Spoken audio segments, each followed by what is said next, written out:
Yo, I'm Will. Welcome. I call this little experiment Anything is Everything. It's gotta be called something.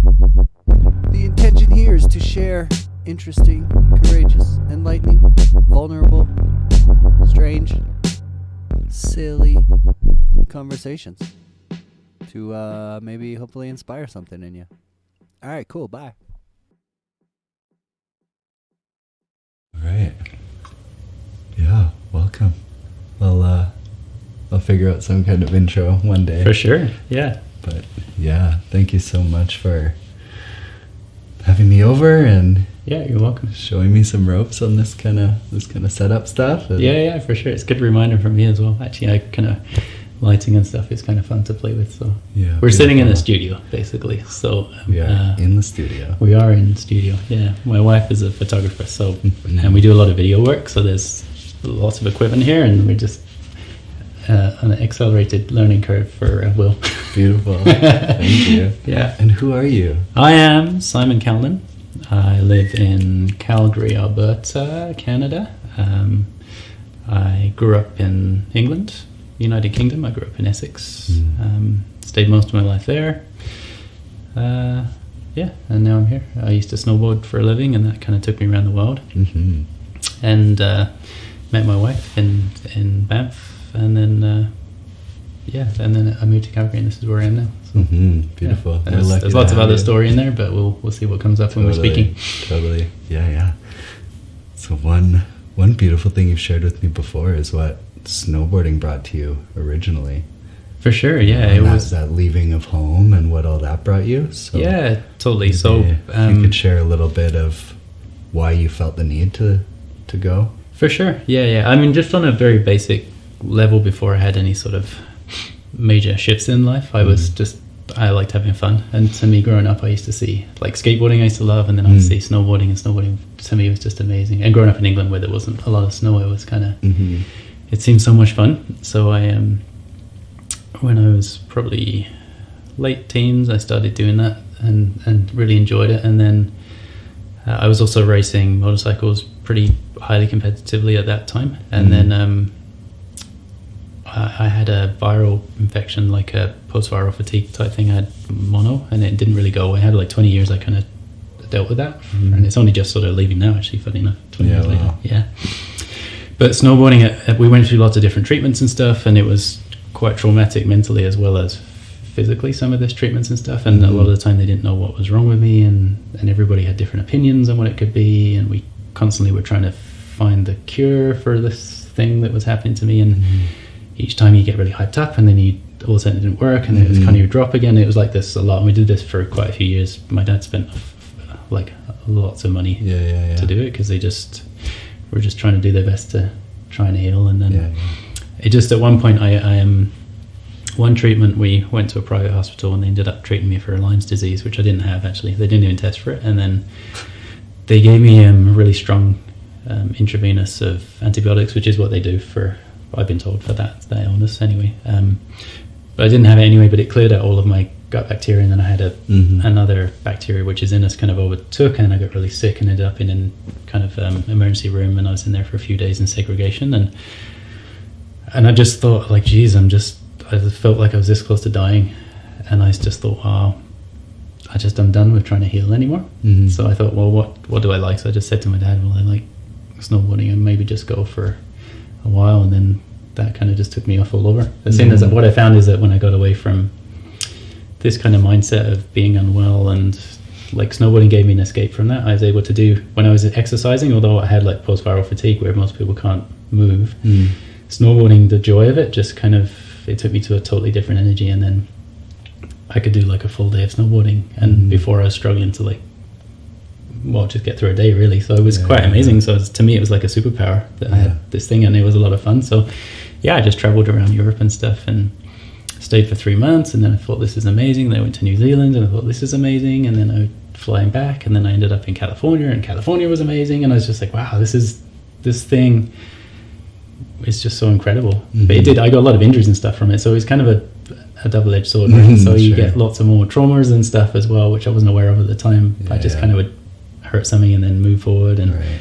be vomiting blood and no, that's gone now, I'll just keep on going. So I was kind of beating myself up at the same time as kind of doing this thing that I just loved so much, and it gave me so much. Right. But yeah, it took me all around the world. Like I went to so many different countries and I met so many people, and yeah, it was just amazing. And then it ended up being kind of a source of income for me, like a career of sorts, I guess you Yeah, could call amazing, it. So yeah, so and that finally I kind of started settling in Canada quite a bit, mostly in Fernie, BC. So I would go there in the winters, and then summers I'd either go to kind of England for a bit and then California or what have you, and then did that for a few years, and then I met my wife, and then I ended up just kind of dropped it all and just moved to Calgary, and took a very different journey, and kind of in some ways had to kind of deal with some stuff that I'd been kind of commitments to kind of anything. Sure. Because my life was very much uncommitted to anything. I just would travel around. Like a few weeks to a few months was about as long as I'd spend in most places. So Yeah, cool. yeah, so there's a lot of learning in there, a lot of journeys, a lot of incredible people, lots of like insane situations that people get themselves into, Totally. and lots of drunk people that I would be around that would do ridiculous things that could end up being kind of awesome and fun at the same time. So just living life really, and just having a great time. So it gave me so much, I don't know, just so much richness and stuff to life, and learning to live with very little income and very little money, and just kind of making your way through was kind of fun.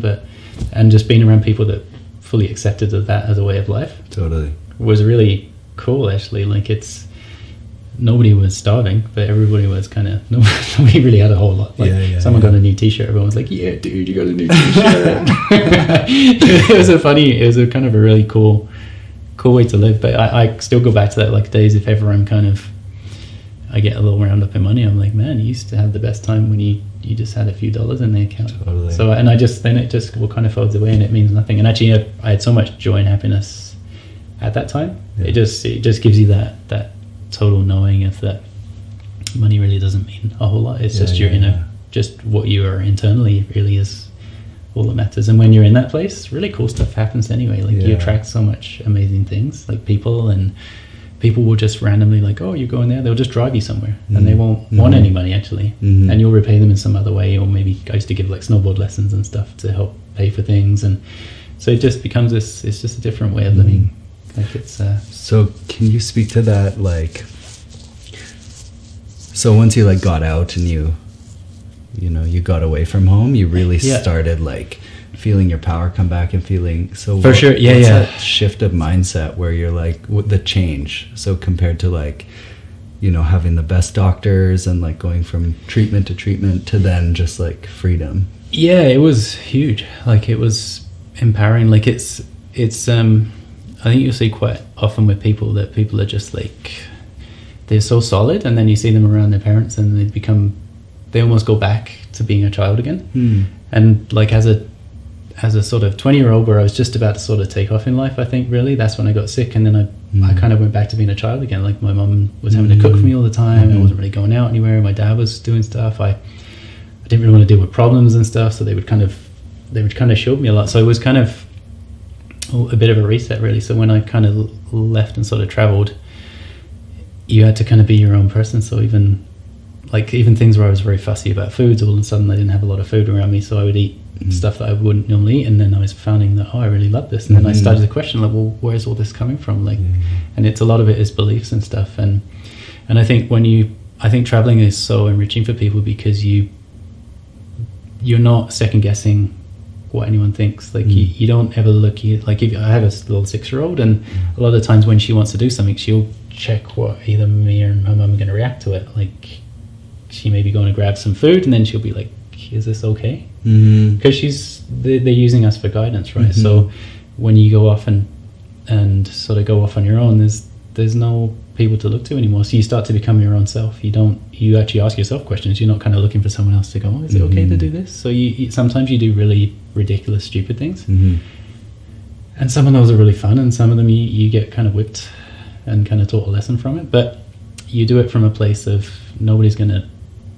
you don't believe that anyone's going to do anything or say anything to you about it. If it's your mistake, it's your mistake, or if it's your success, it's your success. It's basically kind of owning yourself again, and I think for a lot of people I meet that travel and stuff, that's so huge for them. Like it's people completely change. Like sometimes people go away for a year and they come back and you don't even know who they are. Like they just they fully let go of belief systems and stuff, and they which are self-imposed really. A lot of it is from our environments, but it's our choice to kind of believe these things or be conscious of or unconscious of them.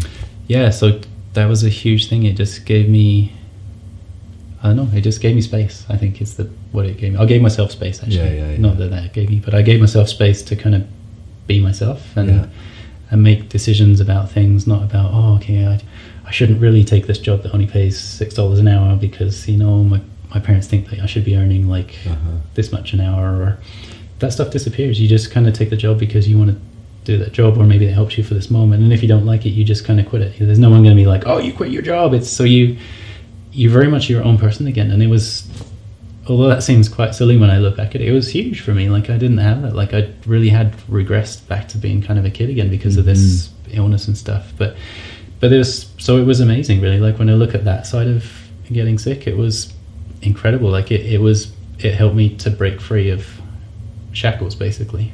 So and that's the beauty of your mind and body. Like if you don't do what your inner being kind of wants to do, it kind of manifests in your body physically.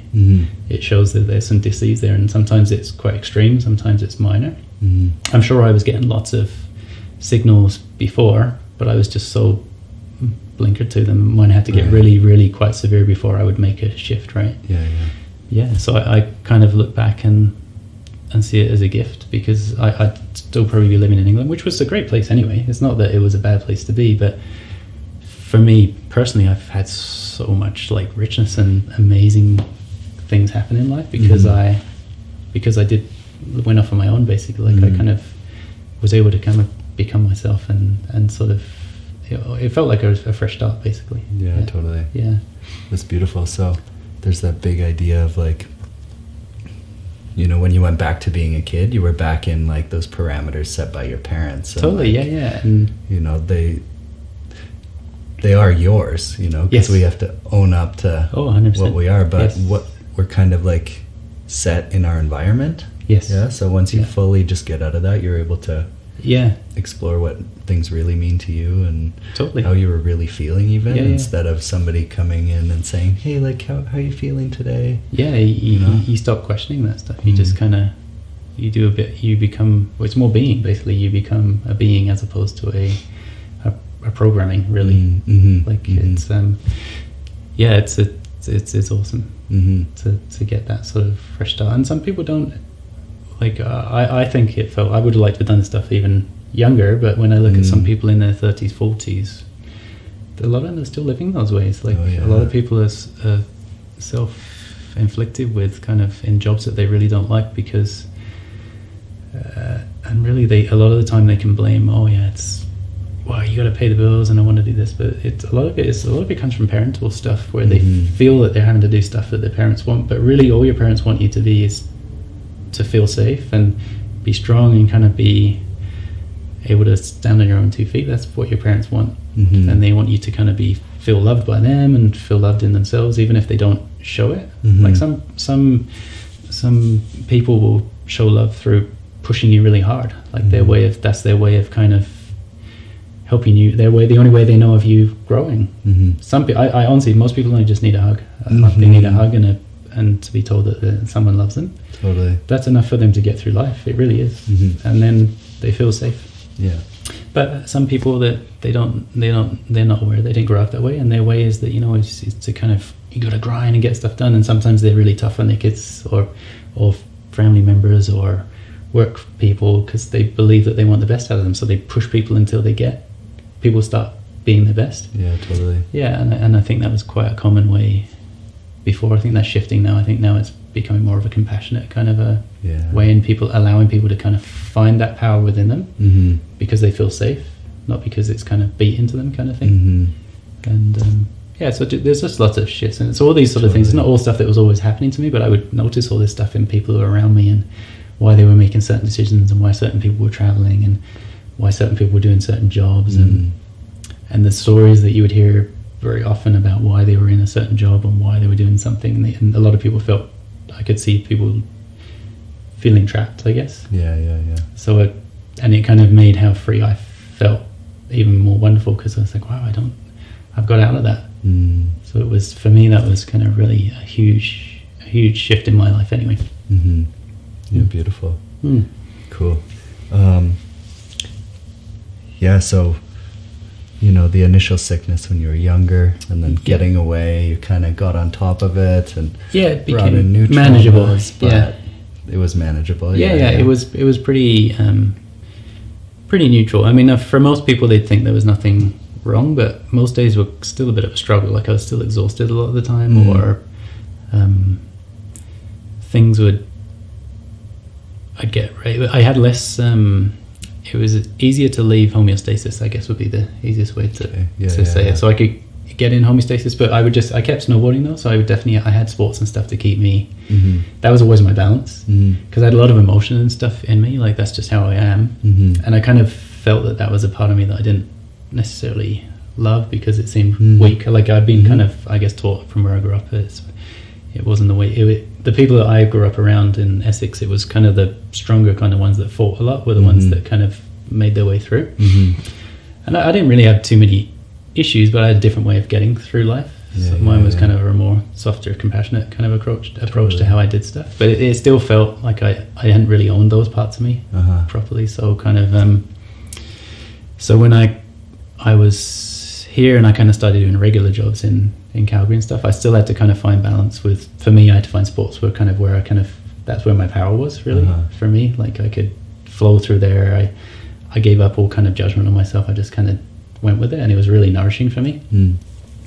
And then I did that for quite a few years, and so I was doing pretty well with my jobs and stuff, and getting into kind of management positions, and that was kind of going really well. But then I just decided at one point that I started getting a lot healthier. The stronger kind of confident wise I got, and the more kind of ownership I had of myself, I got a lot stronger, and I decided I wanted to leave what I was doing at that time, which was in the car industry, and then go into some sort of healing art is kind of what I wanted to go into.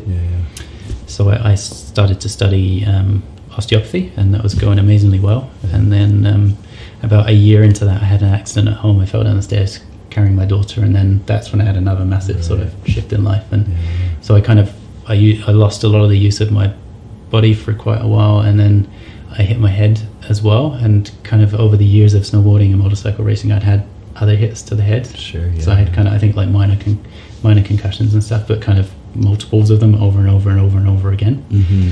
And that kind of mixed with being quite an emotional person, and then all of a sudden my brain wasn't quite working how it used to, and everything just fell apart and collapsed. I couldn't do sports anymore, so I had no release for kind of this emotions and stuff in me, and everything just collapsed. Like, my body wasn't really working. I started getting, it was just shutting down. Everything was just shutting down. All my hormones were kind of depleting, and I ended up in a pretty rough spot, but then an amazing spot that I've kind of sprung off from again. So Totally.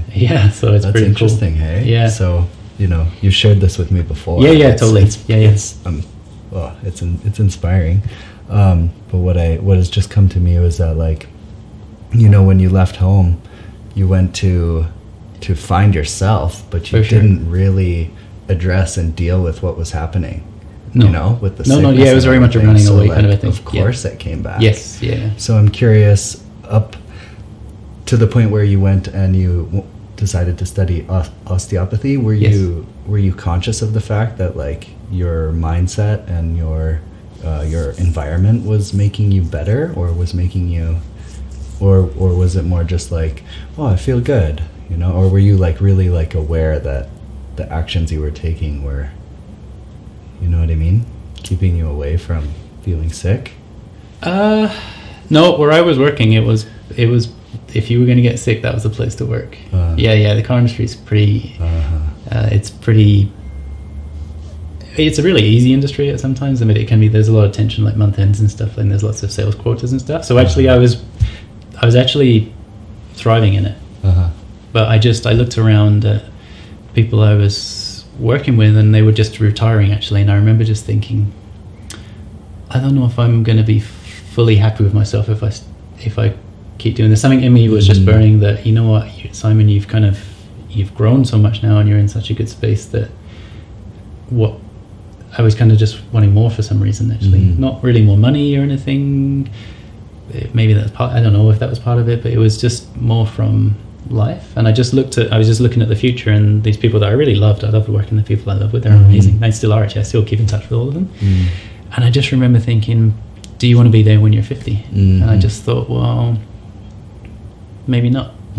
Not there was anything wrong with it. I would have been comfortable financially and stuff and all that sort of side of stuff, but there was a part of me that wasn't feeling enriched, and so I started looking a lot about health and healing and stuff, and I got super interested in that. And then I just thought, well, and that was actually over time. Like, I'd been really getting interested into health and healing, and a lot of it was through nutrition first. So I started importing foods and selling them at farmers markets and stuff, like organic foods and stuff like this. So I was loving that for a while, but then I found, well, you know what, I'm not really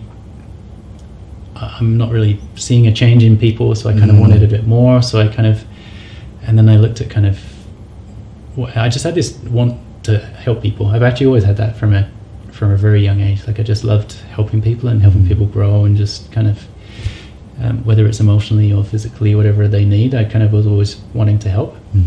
So I just, I think I just allowed that to come forward and be it. And so that's kind of, osteopathy seemed like a great one for me, just because I'd had a lot of physical sort of injuries and stuff. But at this time, I really wasn't very aware of, I was aware of how I was emotionally and stuff, but I wasn't aware of the power of the mind, really, to be honest. Like, I'd done no sort of any sort of spirituality or anything like that. So that side of stuff wasn't really, I don't know if I even knew it existed, to be honest. I knew that I had a lot of emotions, other people didn't. And then that was kind of where it ended. And then, so I kind of went down a more physical route, really, with sort of osteopathy, because I could help people, and I loved it. But I was noticing very much a mental side to that as well. And and then when kind of the accident happened, I was in a really rough spot. I mean, it was horrendous. Every day was I didn't know if I'd ever make it through another day. Like, that's what every day felt like. And it felt it through most of the day, and then the night would come and it would get a lot worse. And I just, every single night was just, it felt like the world was ending. And I just thought, man, this place is terrible. But every time I made a tiny bit of progress, I would light up. My whole body was like, yeah, one day you're going to teach someone this stuff. I'm going to teach someone this stuff. And that became actually a thing that drew me through. Like, kind of the way I am, and my, I don't know, bullheadedness, and kind of just keep going sort of thing, which kind of is partly how I got myself into troubles in the past, and the illness and stuff as well. Like, that thing that kind of pushed me into that place is also the thing I found that's going to get me out of it as well. But then when I had this, it just, something shifted in me, that whenever I had this feeling of what I'm learning right here, some people might never know this. Like, a lot of people take their lives and stuff, and I had that feeling a lot of the time, and although I wasn't acting on it, I had the feeling of it, and I thought, well, other people have this and then they act on it. So I was like, well, maybe I can teach something here. Maybe there's some way I can shift. So I started just looking into lots of stuff, neurobiology, and how physical actions affect mental stuff. And so I just went into this massive, and because I was in this, the school I was in was pretty in depth, like the technical side of stuff. So I got really good at studying stuff. So I had massive medical books here as well. So I started looking into a lot of this stuff when I could, and the focus of that kind of took my mind off things, and I kind of, it was nourishing me as well, that I was kind of achieving something, not financial, because it was all internal, but it was internal, that, one day I could share this with someone else. Maybe someone doesn't know this is what I saw. And the one thing I remember is I would, every day I was in chaos. Like, I'd meditate for a few hours before I went, or an hour or two before I went to school, to drop my daughter off, just so that I could get out of the house, because I couldn't leave the house otherwise. So it was, I would get myself like as high vibration as I could, then I'd drop her off at the school. And I remember thinking to myself, man, you are just a mess. Like, this is so hard work. But it was all I had to do, right? It's all I could do. But then I'd get to the school, and I would look at sometimes other parents and stuff dropping their kids off, and they were like, some of them were like shouting at their kids, some were really stressed, and I was just like, man, you're rough. But these people are also like in a lot of pain. They're maybe not experiencing it in the same way as you, but they're in pain. And I was just like, wow, maybe I'm not that sick.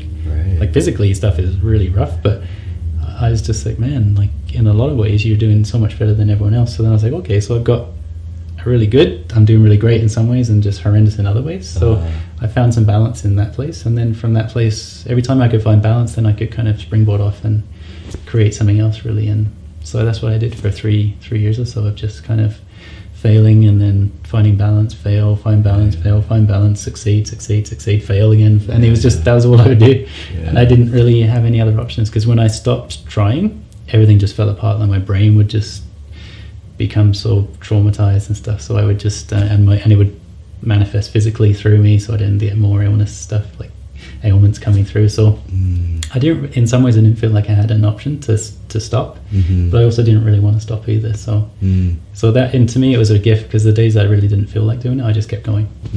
So I would write pages and pages every day of stuff I was learning, and maybe how this could help someone. And and I kind of was outlining kind of things, how it could go in a book, and maybe this could help. But it was hilarious, because I was still seriously ill at that time. I was in such a bad space. But I just was like, well, you know what, I'm going to make the most of every second I can, because I didn't know how much longer I had, really. Like, I literally thought that this was the end. So I thought, well, I'll just do whatever I can to appreciate every second of it. Like, I've had those moments quite a few times in life, especially like big accidents and stuff on bikes and stuff, where, especially where I'm kind of like throwing up blood and stuff, I would be thinking like, this could be it. But this one really felt like it could be it, because I was like, I'd lost hope as well, like that kind of, that resilience, because before I would get injured and then a week later I was like perfectly fine again, and I just felt like Superman. But this time that didn't happen. I didn't recuperate in the same way. I kind of, something completely broke, like some sort of beliefs that I could heal just completely disappeared. So I had to really refine all of this. It was almost like going back to being a baby in a man's body in some ways, in that everything felt very scary and everything felt impossible. And I was very suggestible. Like, if I read something that didn't sit well with me, it would react like really strongly within me physically. But the beauty of all that is I was just realizing, well, how strong thought is and stuff, even though I was able to gauge it some more because I was so sensitive to it. But I could, even just watching TV shows and things like kids shows, that I remember just thinking nothing of them, and I'd sit with my daughter who was 3 and she'd be getting upset at a show, and I'm like, yeah, no wonder she's upset, this is traumatizing. And it's just like a bunny jumping along. But there was something about it that I was noticing that I wasn't aware of before, and I was just in a different part of my brain, right? I was in this really deep kind of limbic system place, and I was highly aware of so much stuff, like other people's energy and the words that people say, and when you say words, how they affect you physically and how they affect other people physically. And I was like aware of people's eyes dilating and going bigger and smaller when I would say certain words that maybe didn't agree with them. Crazy, So I was hyper aware of so much stuff. It was like an information overload, actually. But from that place, I was just learning, like, it was like I was learning so much, like so quickly. Like, I was highly aware, but it was really painful, because every time I'd get upset, it would physically was like, I'd have like real pain from it, basically. So it was a tough place, but by just seeing what I was able to grow from it, it was incredible. Like, it was just, and when you can see how something is serving you, man, you can just take off it. Like, you can have really major things happen to you, but if your brain can see that something is serving you, even if it's like really kind of horrific for you, it's amazing what it can do. It just kind of gives up. It doesn't fight it anymore. It's just like, yeah, this is serving us. And it starts like trying to find ways to find more joy and more amazingness from whatever is happening to you.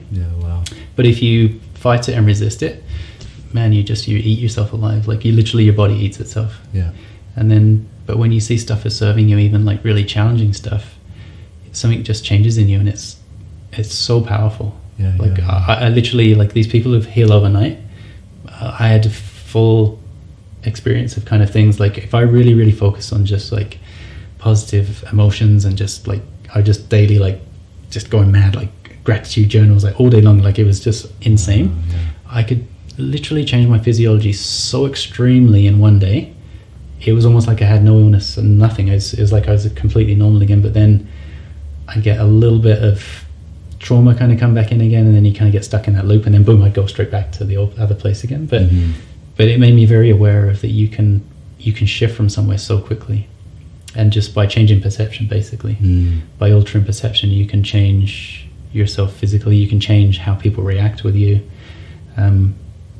You don't have to change the situation. It was just like you can just change your perception, and all of a sudden everything changes. The resistance can disappear, pain disappears. Like I had a crack in a bit of my spine, which was super painful, and all of the soft tissue trauma actually is worse, I think, about back injuries than the actual spine, unless you've kind of severed nerves, obviously. But for me, the soft tissue stuff was really insanely painful. And I remember sitting there once and just meditating, and then I was very resistant of this pain. And I remember I'm just going to meditate, I'm just going to love it. I'm just going to just love it and hug it, and just kind of, because everything else I was trying just wasn't working. So I was just like, I'm just going to join you. We're both going to just sit in pain, because it feels very separate as well. Yeah. Like you have so much separation within you. Yeah. And I remember just sitting with that pain and just hugging it, and just kind of mentally, obviously, so all this is all in my mind going through, and boom, it just disappeared. Wow. All of this insane pain. I'm talking, I wouldn't take any painkillers, because I don't know why I didn't do that. I just got it for punishment, I guess. But anyway, and it just disappeared immediately. Wow. And it was gone for like an hour and a bit, until I kind of was like, oh man, this could come back. And as soon as I started thinking, oh, this could come back, then boom, all the pain came back. But again, that just showed me again another situation of like, man, like mind over matter, and how just setting your mind and kind of finding service in things, and just this, it's not even just about being like fully positive, it's kind of embracing what you perceive as negative and what you see as positive, and kind of holding all of that at once. There's so much power in that place. There's so much like balance and being, and you're not lying to yourself. You're not like saying that you haven't hurt yourself and something hasn't happened, but at the same time, you're not saying that that's the end of the world either. You kind of find a balance between those two. And when you find that balance in your brain, it doesn't release all it stops releasing chemicals, I think, actually. Like it doesn't, like when you're very panicked, you're releasing lots of cortisol and all these sort of like there's these other chemicals and pain chemicals and stuff that get released when you see something as being negative. And then vice versa, if you only see things as positive, you get released so much dopamine that you can actually get addictions to stuff. But when you sit with both types of thoughts all at once, your brain, so to me, I perceived it as that your brain almost doesn't, it's not negative, it's not positive, so it just kind of sits in the middle, and you kind of find homeostasis. And it can be really challenging to look at traumatic things in your life and kind of find joy there. But when you can, you don't let go of the pain, but you find the joy at the same time, and then it kind of collapses on itself, and there's so much growth available in that place. And I didn't find many other people were kind of teaching this, really, and I wasn't at that time, wasn't reading anything spiritual or anything, so I was just kind of finding the stuff as I went along. But it really became very much a spiritual practice more than anything. Right. And then I did this for quite a few years, and then after a while I would start to read some spiritual books. I didn't want to be too guided by other people's opinions. Right. So I did start reading some, and I was like, man, this guy wrote about this like 500 years ago, like the stuff I'm talking about right now. And then I would kind of just drop the book because I didn't want to get too swayed by it. But cool. I was just like, you know what? Then I started looking at energies and stuff, and where it's all coming from, and kind of where thought patterns and kind of mass consciousness and stuff, and kind of I was seeing that lots of people actually had similar ideas at the same time, and they kind of feel like it's all theirs, but it's kind of happened elsewhere, and they call it a different trademark and stuff. But then I was like, man, a lot of this stuff is super similar. So I started looking a lot more at sort of energetics and a lot of kind of mass consciousness stuff, and if people want to call it God or source or what have you, I started looking into a lot of that stuff as well. And when I kind of got into that, there was a massive amount of growth from that place as well. Like it gave a lot more meaning to everything, and you can actually, you could almost look at your life with a bit of a roadmap of like how this happened, and then it created this that caused me to want to do this, and even if you're kicking and screaming while this is going along, it's still kind of happening. And then when I kind of looked over my whole life again, but I started looking at it from the place of like, this is serving me. I was like, man, that accident was the one that got me to go to this guy's, and that's what took me here, and that's what brought me to Canada, and now I have an incredible wife and a beautiful daughter, and like the end at the moment, like I have so many amazing things that most people spend their life trying to get what I have now. And I got it all because of all this stuff that went on, and when you can do that, all of this stuff that seems traumatic, actually you can kind of it simmers down, and it can become quite amazing. And then when you can kind of change that mindset to the right now, like I don't know where this is going to lead or what's happening, but I just try and sit, or I do just sit with kind of joy of it, even if I get a little afraid of things in the moment or not sure. I just kind of go back and like, you remember all those times when it seemed terrible, but it ended up being amazing. This moment right now could be that. And then when you can actually become, well, yeah, it is that. You become really present and really being in this moment, that every moment is incredible. And we are humans. You can lose that mindset for a second, and you kind of, no man, everything's so hard and everything's challenging. But then if you kind of remind yourself, no, you remember those times before when you felt like this, and then you can kind of test it. You can kind of sit with it, and you just find when you can find sort of balance and kind of serving in each moment, and that this could be incredible, and maybe this is my last week on earth, but I don't know it yet, so let's just live this life like it was, like just not the doing, not like going out and being crazy, but just that appreciation of it, of the moment.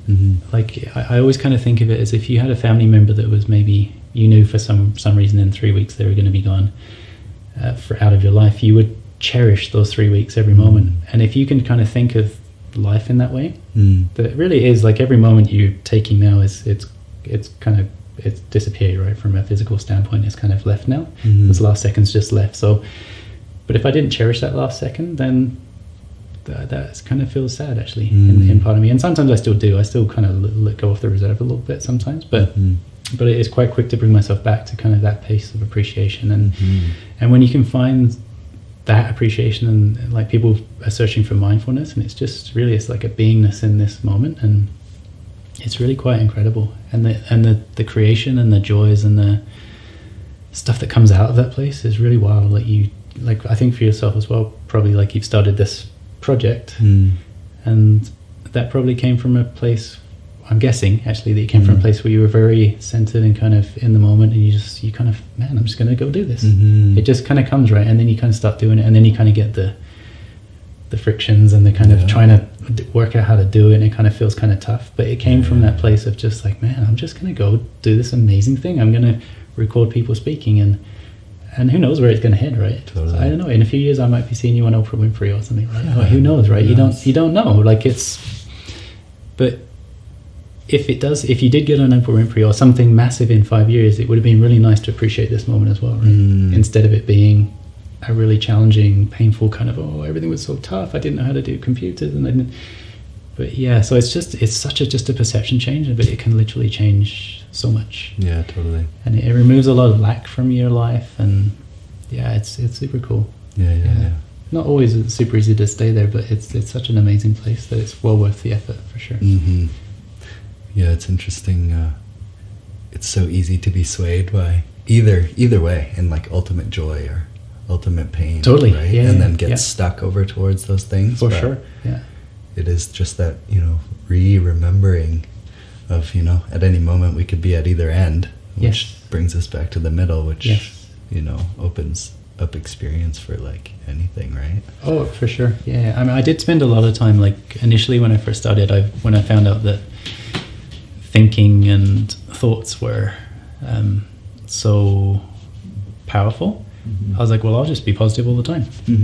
So that's what I did. And honestly, I had so much healing from that place. Like if you had the choice of being just negative or just positive as much as you could, definitely try and choose the positive side, because when in that place, your body heals really well and stuff. So I did really amazingly well, but I would get so upset if I had dropped out of it, that place, that if I was like, man, like everything's going so well, and now I'm kind of angry with someone, and I would drop back out, and then it became actually quite a painful place to actually sometimes to even think positively, because I'm like, you're going to drop out of this place. So I still try and find that it's kind of tough to explain, because even this middle place actually is a very positive kind of joyful, nourishing place. Sure. Yeah.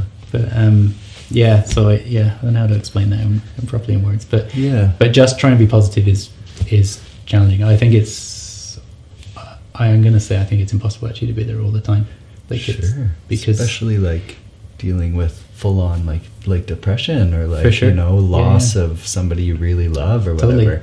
Just be positive. It's like it's the most challenging words to hear from someone. It just turns people away. And they're just like, nope, like F that, I'm just gonna be sad, because how can I be positive right now? What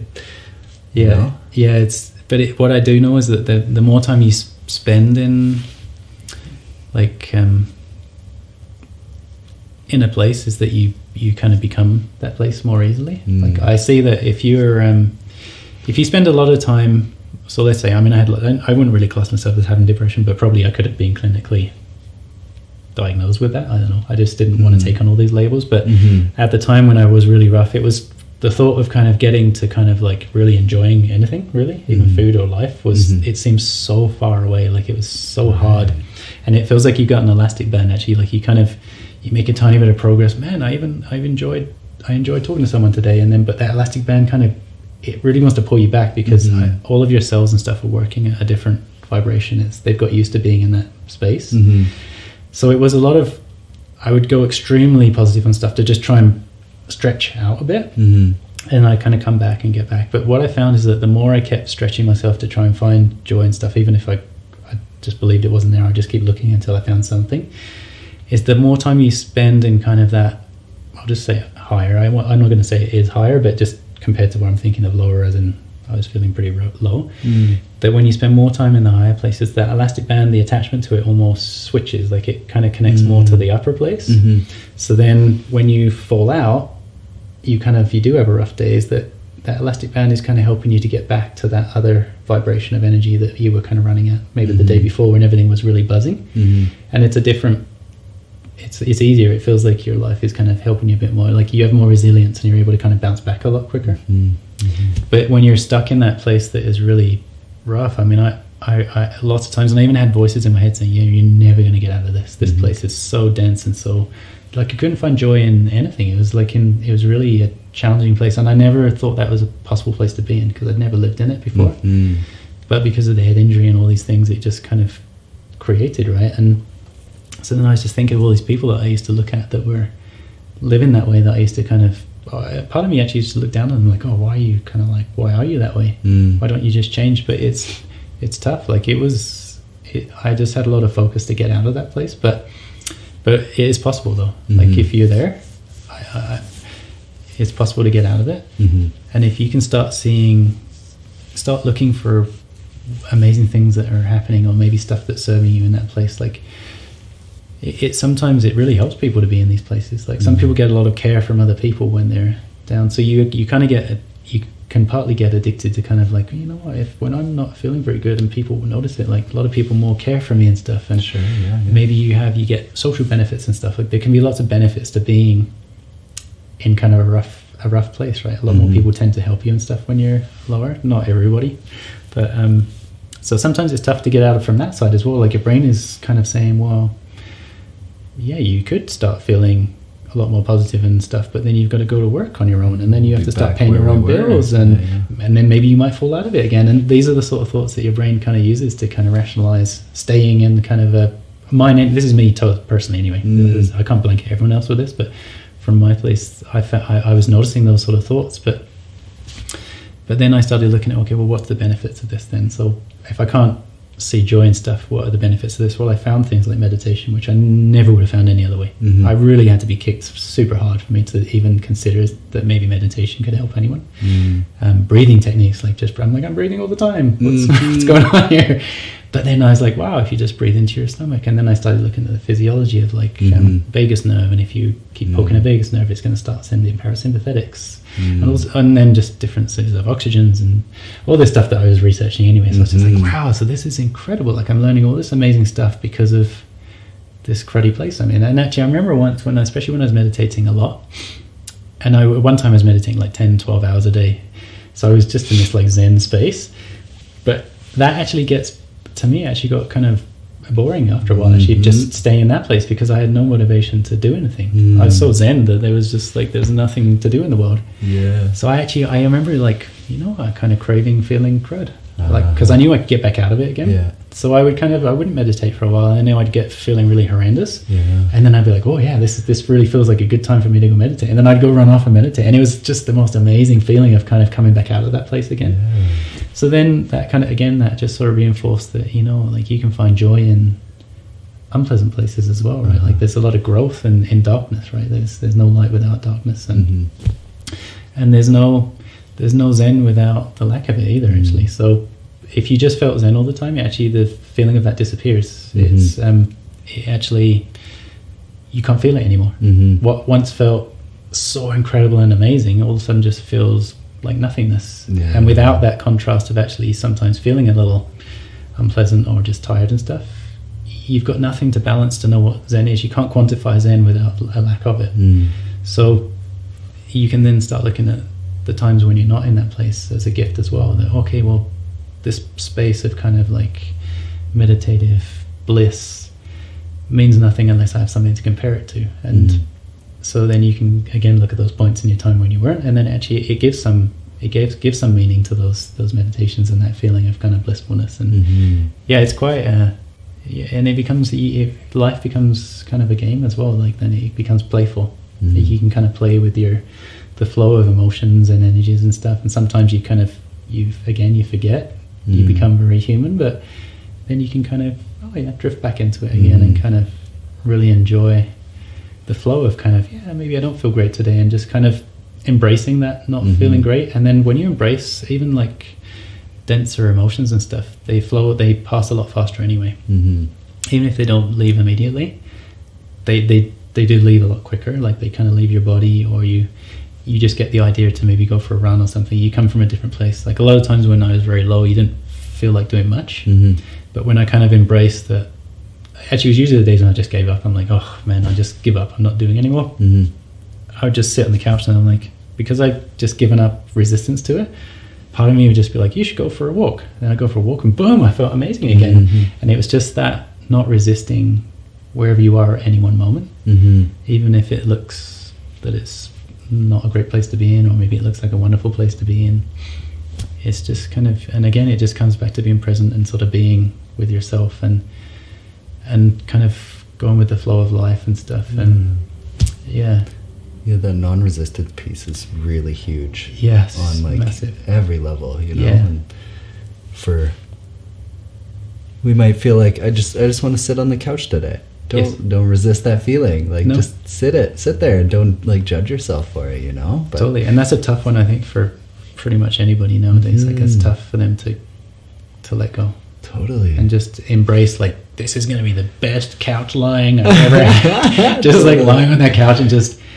But it's so amazing though that sometimes you do that, and then half an hour later, when you really like give into it, and you're just like, man, I just want to go do stuff. Like it's funny, like it's almost like parts of your body are like, you're listening. And then it's just like, boom, you've got some more inspiration. You became present again. You became one in the moment, and it's not easy. And especially if you're in a very much a go, got to get stuff done, like got to succeed kind of a mindset, which can create tons of success in your life. But it's quite hard. It can be really hard on your body and mind sometimes. To be able to just sit on a couch for some people is really tough. Like, or just to stop for a moment, even just to stop to play with their children, or to read a book or something, and that's where illness for a lot of people does them wonderful favors, and it forces them to stop. And luckily, some people are very lucky that they realize, wow, like I had to stop. I wasn't going to, but I did, and wow, there's more to life than me just running around all the time and chasing something that ultimately doesn't really exist, because you're just chasing an internal environment. You just want to feel good inside, but you can go straight to feeling good inside and then do stuff from that place. Right, beautiful. I don't have to go and be really successful at in business to feel successful. I can literally, I know what I've done lots of things that I felt successful in life doing. I know what that feeling physically feels like, actually, so I can actually go back to the vision of it. I can create the physical feeling. Immediately I feel successful. And then all of a sudden I'm like, well, what do I need to do now then? I've got this feeling. So then I started living, you can live more from a place of just like, wow, I can find success whenever I want it. But what do I really want to do? And for me, I found that I just want to help people, and I want to kind of help people grow, and maybe even if it's not the journey I took, the way I did stuff, but just to show them that it's possible to find kind of contentment in life, no matter kind of what's sort of happening. And that it's okay to kind of be yourself, basically, and you are kind of unique. Like everyone I see as one, but everybody's unique as well at the same time, and I think everybody is extremely special in their own ways, and I think that everyone's a genius in their own way as well. Some are genius in lots of different ways, and some people it's very specific what they're a genius at, but everybody has it in them. Like I can't. You couldn't argue it out of me. I just don't. I don't believe it's. Totally. I don't believe that people are sinful, and I don't believe people are kind of people do stuff that's unpleasant, but I believe that everyone's deep core of them is a place of love, and that I believe that lots of traumas and stuff can happen in people's lives that create all sorts of stuff within us that sometimes are not helpful for us and others, but I do believe really deep inside that that's what there is there, and that we can go to that place by choice, and not everyone will. Some people will never change for their life, but I believe it's there, and it's and sort of all spiritual masters and stuff that you speak to will say the same. That's why they don't really judge. They don't have judgment on people, and they feel love for everybody because they see the true essence of what humans are, and animals and plants and everything, actually, like everything around them. But yeah, so it's that place is there, and I think it's, if you want to make the choice, sometimes it's tough to get there. It can take a lot of work, and it can bring up a lot of trauma and emotions and stuff that can be really painful to deal with, but the end result is really quite amazing. Like, and I think it's worth the work and effort, because a lot of people give a lot of lip work and spend a lot of time saying how terrible the world is. Well, maybe spend 50% of your time or 10% of your time just trying to find the beauty in it, and then maybe try and make it 50-50. Don't have to be always that everything's wonderful, but if you can find a 50-50 split of kind of like the world is terrible and it's amazing at the same time, see what living in that place feels like. It feels pretty cool. Yeah, totally. Yeah. Beautiful. I'd love you to, you were touching on it, I'd love you to speak on, because what came up for me when you were talking about, eventually things will come back up if we don't address them. What I was immediately drawn to was, people I know who maybe are just go, and they're always working, and I don't have time to get better, I don't have time to exercise, to do this and this, right? But for them, they'll just take that quick fix, they'll just take a pill to like numb that pain, and so they get that immediate fix. But what has come from your experience was you were forced to do the work. You were forced to do the hard work to get to that place of having that quick fix inside you. Because we can get to a place of like, oh, I'm feeling shitty, let me just switch this by, using whatever quick technique you have. But but can you speak to like, we have to do the work to get to that place? For sure. Yeah. I mean, for me, my quick fix was sport, right? Like, in things that I got massive, a lot of things that had adrenaline. So basically snowboarding for me and things like that. So, but that could quite easily have been, in other people, it can be any sorts of addictions or drugs or chemicals or music. It could be anything really. It just that's the one that resonated with me. That's the one that worked for me the most easily. But yeah, so I mean, with me, and if you kind of sit back and look at your life, and if you look at stuff that keeps repeating in your life, and a lot of stuff will come to you through other people. Like, people are very much a mirror of us, and so you may keep seeing the same people coming up in your life and the same sort of energy about them, and then that same person, you might notice that, hey, they're kind of like that with you, but they're not like that with someone else. And so I believe that all of this stuff is wanting to be accepted and kind of dealt with, or and processed in some people. There's different ways of healing this. I'm not going to say one specific way is going to be the best way, because whatever works for you is the best way, really. But yeah, it's so worth the work, because there's so much more peace and understanding and stuff underneath it.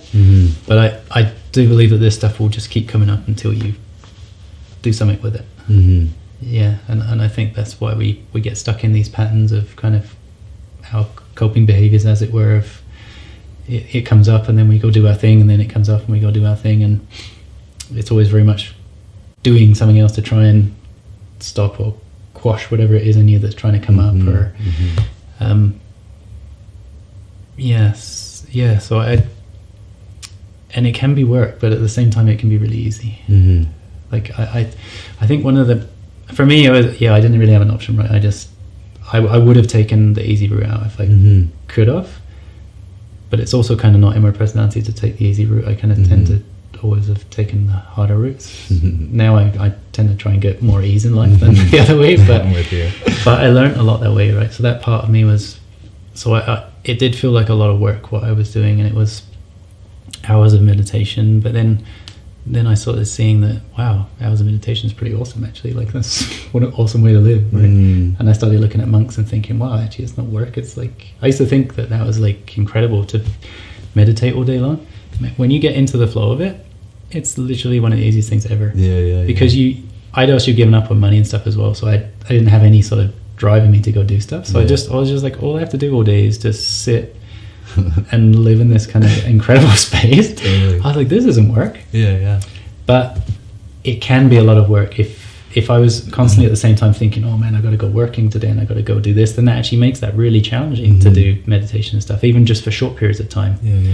But it's so worth it. Like, it can, even if you can do like a couple of minutes of something a day and just making a habit of that, even if you can do something, I think for 60 days, if you do something, it becomes a habit. I think they used to say 30, but I think the new thing is now if you do something for 60 days, it's actually tougher for you not to do it than it is to do it if you've done it for 60 days. So if you can do something for 2 minutes a day, then it becomes a habit. It's actually more challenging for you to stop doing that thing. But the initial 60 days can be it can be hard, right? Trying to do this over and over. And for me as well, I found that if I did some stuff and I got a big improvement, is that maybe I stopped doing anything for a day. I was like, I feel amazing, I don't need to do anything. And then you kind of dip really massively. I dipped really massively off the other side, because then all of a sudden I wasn't kind of accumulating kind of the healing. I was kind of getting a bunch of healing, and then I was just like, oh, I'm good, I can do my own thing again. But the same traumas and stuff were really there. They were just kind of masked in a way. And that's one thing with meditation, actually, I'll bring that up, is that like meditation for me was literally like a lifesaver. It opened up so many doors, but it's also it can be a bit of a crutch as well. Like, it can be a way to escape. It's another way to escape from things.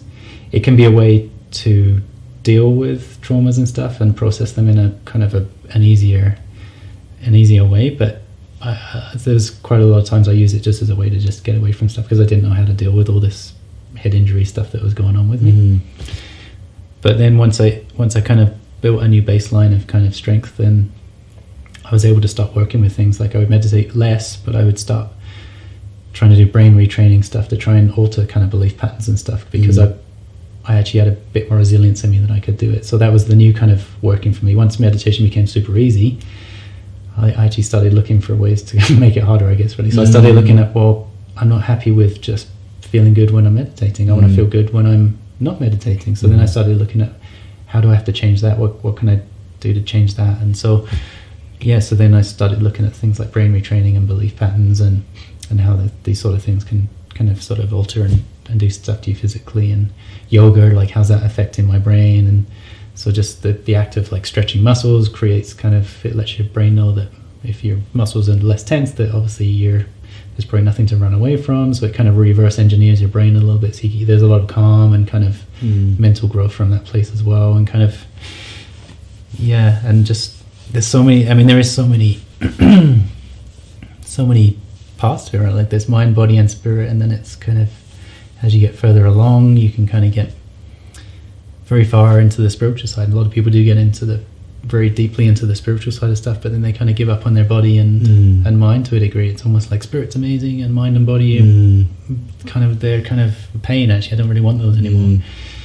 But it's really tough to live as a human if you don't accept your mind, body and spirit at the same time, because something will just keep coming back up. Like, there's a lot of like quote unquote spiritual people that have a lot of illness, and I was kind of in that place as well, where I kind of like, oh, body's terrible, I don't really need that, I can just live in this place of kind of different sort of energy.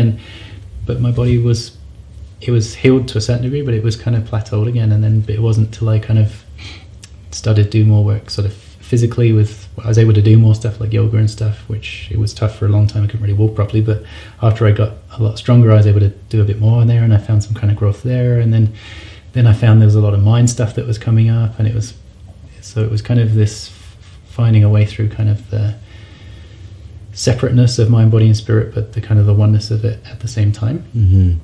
And all the different disciplines and people you can meet, and there's so many ways that you can navigate through it, right? Some people it's yoga nidra, some people it's literally just yoga, other people it's reading books, some people it's very technical, like it's very medical type ways of getting through. But it's it's a lot of work, but if you can find how it's serving you, it becomes less work and it becomes more a way of being.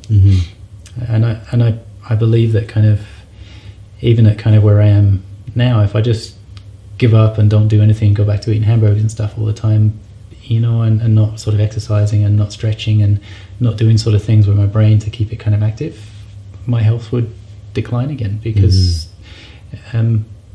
just because I'm not working with it. It's a daily practice, right? And I know that you know this as well. It's kind of a way of life. It's a way of living. And for some people, it's challenging, I think, to switch from like, no, I just used to go to work, I go drink stuff, I go to work, and I don't do anything else. Like, but sometimes you have illness that will come up that will kind of alter that, or your age. Just we get older and your body is less resilient, and at that time, if we're not doing stuff with it, like it gets harder to kind of just eat tons of hamburgers and drink cokes all day long and sort of be negative about people and argue, and all this sort of stuff kind of accumulates. And as you get older, it's tougher for your body to kind of deal with it. It's very easy when you're younger. It just kind of bounces off like it's nothing, right? But so it becomes a way of life. Like I mean, daily, I have like lots of daily rituals still now, and I don't maybe necessarily need them, but it's helpful for me to find gratitude in each morning, and breathing techniques and stuff, and just knowing that I don't have to sit in pain or kind of aches and pains. I can have a way of switching this stuff now, and I don't have to take a pill for it. I can do it at home for free. So it's work, but it's worth it. But once you start seeing how it's serving you and just kind of loving kind of that, how amazing it is for you, that then it doesn't become work really. It just becomes you may change jobs. Maybe you only work half days, or maybe you work a regular job but you don't do overtime. But instead of doing overtime, you go and find some nourishment in some sports or activities or pastimes, even hobbies and stuff like that. A lot of us are giving up on things like hobbies and just things that nourish us, like childlike things that we used to love as a kid, like that really, really boost us and really give us kind of some real depth to life. Even just those things, and when you start enjoying that stuff again, that doesn't feel like work either. When you kind of give yourself permission to do this stuff, all of a sudden the idea of work can actually you can kind of switch it a little bit, and it becomes just kind of who you are. It's and a lot of that is perceptions, right? Is it, do I need to be rich, and do I need to be successful, and do I need to be strong or fit, or do I need to be the most aggressive, and do I need to kind of beat everybody? Like all of these things, they put a lot of pressures on us, all these perceptions that we have in our mind. And the funny thing is that a lot of people that are really at peace and have kind of come to this place of like nourishing themselves and not necessarily working jobs they don't want to do and stuff, or do things they don't want to do. Some of them have the most insane schedules. Like they do so much stuff in their days that they like travel. Some of these like spiritual guys, these master guys, they travel like insane amount every week, like 4 or 5 different countries in a week or two. But they're so full of like, just you can just see the energy in them, and just because it's not work anymore for them. It's kind of they're flowing with what they really love, and that could be as an engineer, it could be as a doctor, it could be as a road sweeper. To be honest, like it doesn't. You can find that place if you allow it. And it does take some training, I think. So it can be really tough though to get out of, especially if you're in a tough place health-wise, especially mentally and physically and stuff. It can be really tough. But the work side of it, initially when it feels really tough, it gets easier. Like it just gets easier, and when you can really sort of see the benefits in progress and the confidence and the kind of that self-confidence that comes with self-growth that you created yourself is really. It's priceless. It really is. And it just gives you so much strength to do other things. Like maybe you'll start your own business at some point, and there's all sorts of really amazing things can come from that healing experience, and kind of the work as we see it as. And maybe it doesn't become work anymore. It becomes just kind of something that you kind of find joy in and stuff. And so it can be a lot of work, and it's still worth it, even if it is work all the way through.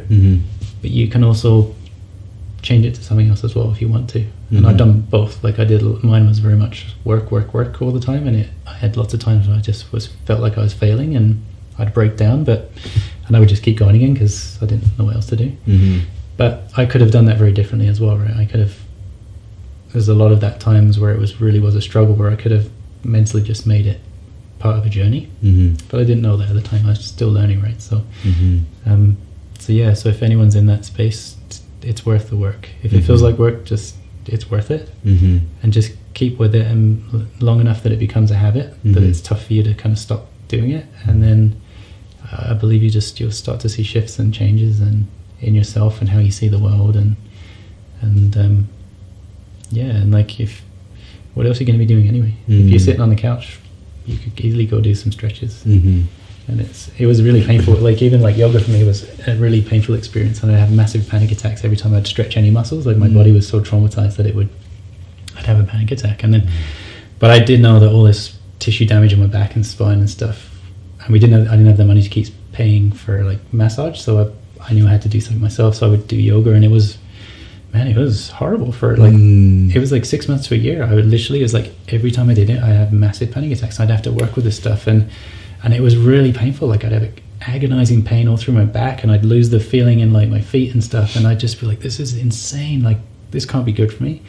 But if I did it for an hour or two afterwards, I felt so much relief. I was like, you know what, that was worth it. And then when I look back at it, I'm like, well, actually that wasn't really work then. It was painful, and there was this, but this end result was so amazing.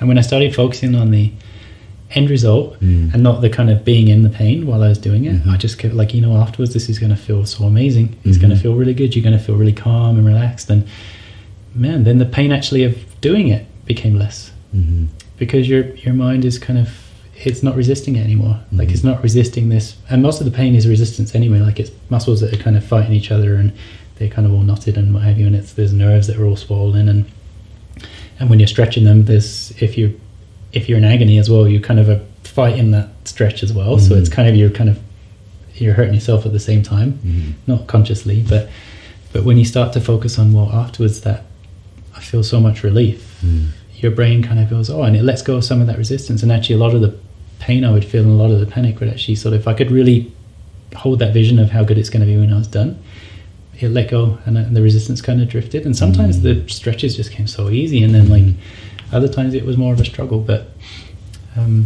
it was worth every second of it, because what else would I have been doing? Sitting in the chair crying about something, really, like, and this was much better. It was, to me, it wasn't even sort of, didn't take any thought, to be honest. I just knew that it was a better place to be, and that I just had hope in me that maybe I could get better. Maybe I could keep getting better, and part of me was still saying, no, you're never going to get any better than this. This is as good as it's going to get. But then part of me was like, maybe just a little bit better, tiny bit better. Maybe you won't have to do yoga for 3 days. Maybe it won't have to be daily, right? Maybe you won't have to do brain, like writing stuff down on pieces of paper, trying to retrain your brain every day. Maybe I don't have to do crossword puzzles every day. But at the moment I was like, yeah, maybe you don't have to.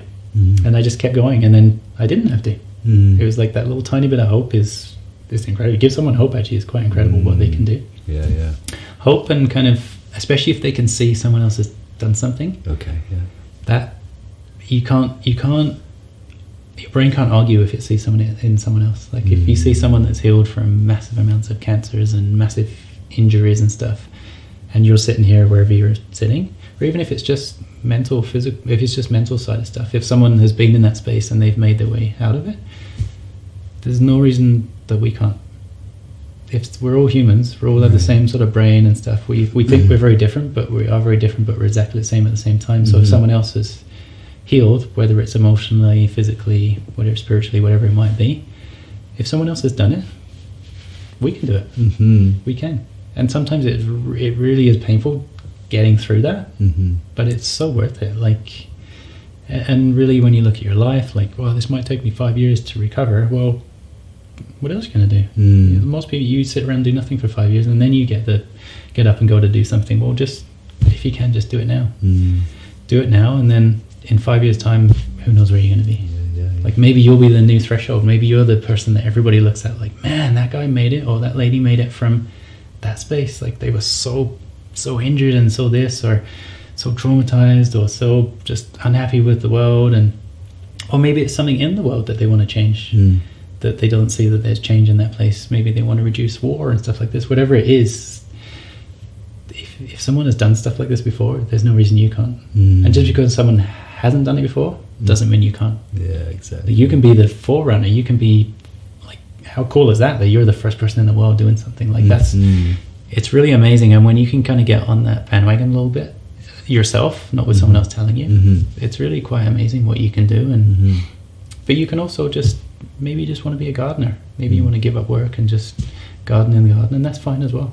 It's not always about success, and but it's definitely finding inner peace. I think is massive, and in that place of inner peace, there's a lot of healing there as well. But you can equally use it to heal yourself, heal others, change the world, do nothing. But you can do it. You can find peace in those places. Yeah. I think I was speaking to someone recently who was. It was people who were like paraplegics, and they actually they tested that they actually were at a higher state of happiness than most able-bodied people, because they just had to find. I guess they just had to find a way, or maybe it's just naturally with them. I don't know. I didn't fully read into it, but it just shows that would be a challenging place to be for anybody. Yet they're still able to find pleasure and joy in that place, and so if they can, we can. Like I don't see a differentiation. Totally. Yeah. I talk a lot, by the way. You're not talking a whole lot.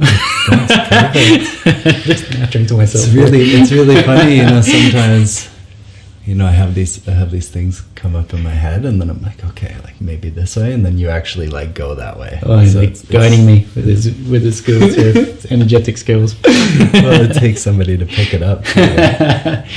But yeah, you've said so many beautiful things, and one thing that I think is a really important takeaway, especially in this day and age of like a million gurus and masters and everything. Yes.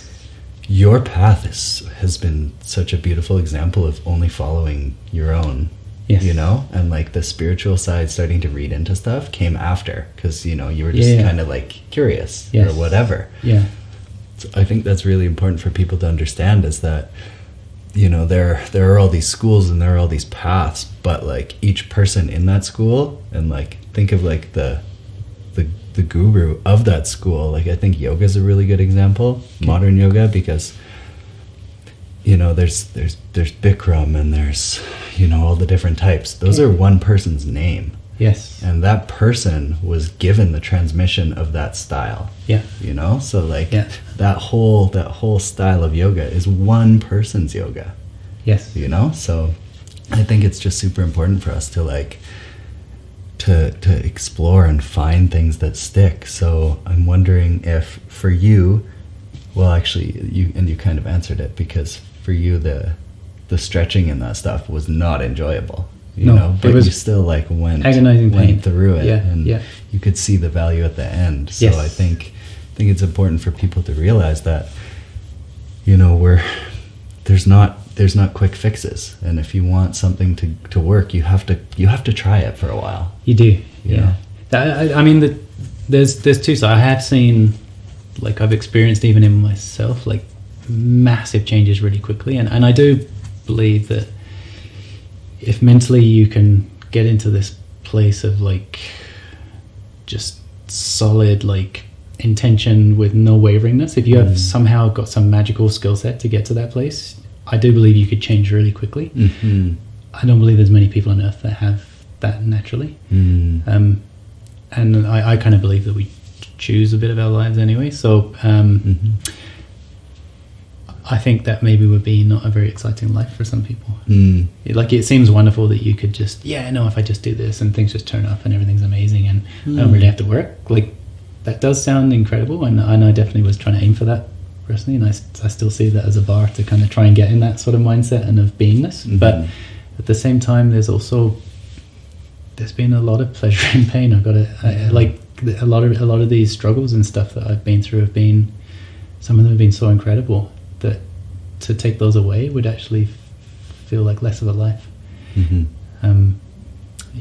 But I think for majority of people living on Earth, I think it's it can feel like work. Like it really can. Yeah. But through that, the challenge of it, the reward that you feel on the other end is magnified by multitudes. Like it's just to the point, I mean, there's so many days where I just broke down in tears of just appreciation.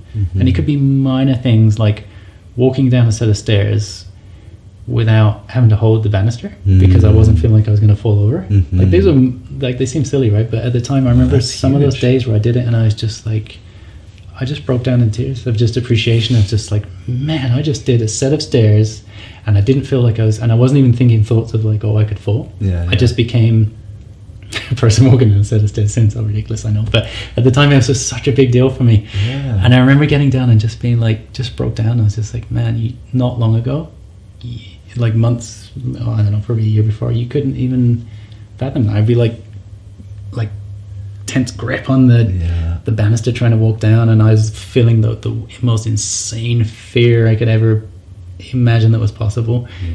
And then I just walked down the stairs and I just the thought that just that pleasure of that, but it was only pleasurable because I had the contrast of it, right? So for something so minor, I had like the most incredible like revelation about life, right? Like it's so it's, I don't know, like it's sometimes this kind of the challenge is amazing. Like it's I believe a lot of people, when you can find that place, you don't necessarily want to give up these parts of your life that maybe you really hate and were really horrible and that you wish never happened. When you can find the service in it and kind of the appreciation of how well you've done and stuff, and man, those times are kind of like, you can wear those as a badge, like, man, yeah, that was awesome when I couldn't get up those stairs and now I can. And when you can connect to that, man, it just, the emotion that floods out of you is just wild. Like it's just the most blissful state of union with everything that you can ever come to. And I think that can also actually, I'll say the other side of that coin is that can also be the thing that keeps you in a place as well. Like some people kind of, they like coming in and out of that sort of feeling terrible and then amazing, and that can become a place of being as well, this kind of seesaw of getting stuck in between sort of really intense emotions and then other really intense emotions, and I think that's definitely an area where meditation helps a lot to kind of be able to maybe get out of those. You can kind of get addicted to all these chemicals as well, like the chemicals that feel really horrible, you can kind of get addicted to that. The ones that feel physically really nice, you can get kind of really addicted to those, and you can kind of swing between those two places as well. So I guess I don't know, there's just no right way, there's no wrong way, there's just the way that you like. But I definitely believe that the struggle, which for me a lot of it was struggle, is well worth it. And then afterwards you kind of look back and go, oh, actually it wasn't really a struggle. And then that kind of opens your mind to kind of what you want to do in the future, that maybe the thought of becoming, let's just say, maybe to you, maybe becoming a yoga instructor was kind of something that you never think you could ever do. But if you've made it through some really challenging parts of your life, well, that makes that kind of possible, because you know that at one time in my life that felt so unattainable when I made it. Like to me, it was walking down the stairs kind of as regular people do. And then, okay, well, that was a big step. Well, right now I'm kind of, yoga still isn't that easy for me. Like I'm not the super flexible like some people, so I have to definitely work at it. But I could become a yoga instructor, and that actually seems really attainable now.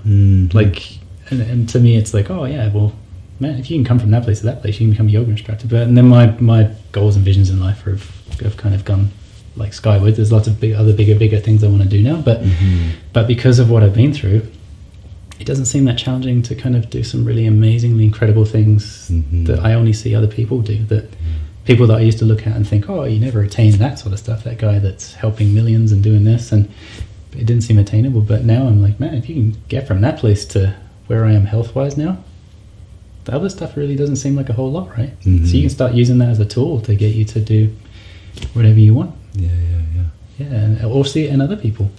You don't even have to go through stuff actually to, like, I honestly, I think the biggest gift maybe I can give people is that to maybe see what I've done and then choose not to do it. You know what I mean? Like, actually, I don't have to throw myself down a set. I don't throw myself down a set of stairs, but it kind of feels that was a part of like what I needed to get where I was going. But you can then look at people and kind of learn from that, and you don't necessarily have to take the same pathway they did. Right. I in life, I've kind of tended to take kind of a harder route through life, but they don't have to. Mm-hmm. And I think just by seeing what other people can do, it changes stuff. And I'll think of something in snowboarding, actually. When I was really started snowboarding, it was a big deal to do like a 360. Mm-hmm. Like that was a huge, like, and if anyone was doing that at a ski resort, it was kind of like, whoa, yeah, that guy's pretty cool. Mm-hmm. Kids are growing up now watching people doing like, actually I can't even, I looked on X Games the other day, it's insane. I was like 1440s and all these different wild stuff with like 3 flips in it. They see that as norm. They see that as normal. So they don't even, like, 360 to them is nothing anymore. That's just like, boom, stepping stone, just move along. So they're not going through the same journey of that guy that 20 years ago was trying to do a 360 and it was a big deal and it was like he was trying to throw his shoulders and do this. And now they're just thinking, how do I do 1440? They don't even do this step anymore. Right. So when you see people who've gone through a lot, it doesn't mean you have to go through the same journey. You can be like, yeah, they went through the journey. I'm going to learn from what they're teaching, and I'm going to take this journey. I'm going to skip all this beginning stuff. I'm just going to take myself straight to a place of kind of being happy and being joyful and being content, or whatever it is you want to be, and just move on and not have to go through the lesson of injuries and stuff to get you there. Yeah, totally. If that's your journey, right? Totally, yeah. That it's just like you said before, which I definitely agree in. It's,